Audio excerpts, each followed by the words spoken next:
Hey guys, welcome back. So, I was really intrigued by this little Sargent padlock that Randy Perkins sent me.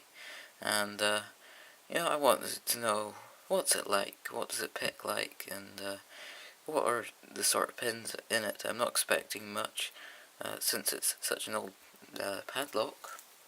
But today I think we're just gonna just dive in and try to pick it. So, 5, 4, 3 are all set, and 1, and that's it open. And it looks like maybe it was a spring retaining, a spring retained core, but it doesn't look like it's still got a spring in it. As you can see, it opened up very nicely. I'll lock that up again.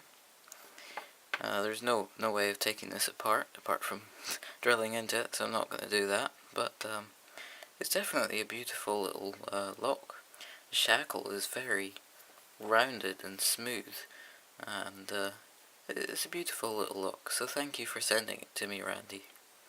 Anyway, everybody else, thank you very much for watching, and I'll see you in my next video.